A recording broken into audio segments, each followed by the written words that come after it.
Eldorado Park father, accused of allegedly sexually assaulting and murdering his 4-year-old daughter, will appear in court today for a bail hearing. The 32-year-old appeared in the Protea Magistrates Court in Soweto on Friday. Now, this was the very same day that the little girl died. He is accused of allegedly abusing her 2-year-old brother. SABC News reporter Lopang Alamu is on that story. Lopang, not an easy story to be covering, and certainly one that has a very emotional, charging response to the community and, of course, the whole country on this one, watching very closely. Talk to us about this and what's sort of in contingency at the courtroom this morning.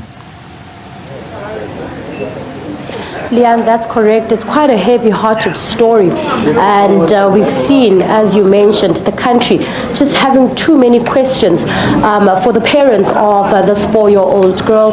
Now, just to clarify, we're expecting the mother to also make an appearance. Unfortunately, we could not get those visuals on Friday because the magistrate only allowed us access to the courtroom for the father's appearance. Now, we understand that the mother appeared shortly after the father made his first appearance in court, and on Friday the charges he was facing were attempted murder as well as defeating the ends of justice as well as sexual assault. But now, since his appearance on Friday, just after that appearance, we understood that the child lost her life, which then means that the new charges now are murder instead of attempted murder, as we heard in court on Friday.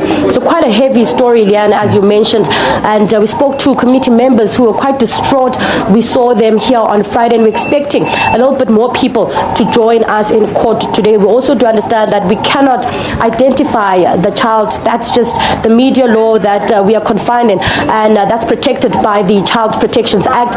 Now, we cannot identify the child despite her passing away. That's because her little brother, who is currently in the hands of social workers, cannot be identified. We have to protect the identity of that particular child. We also do understand that the mother, who's heavily pregnant, is also expected to make an appearance this morning. Now, we are not certain as yet whether or not they will be making an appearance together. Now, the mother faces charges of defeating the ends of justice. Now, this is because she was unable, or rather she did not report the abuse as well as that particular attack that happened last week, Wednesday. Now, this is when we understand this attack to have taken place, where the child was assaulted allegedly for hours.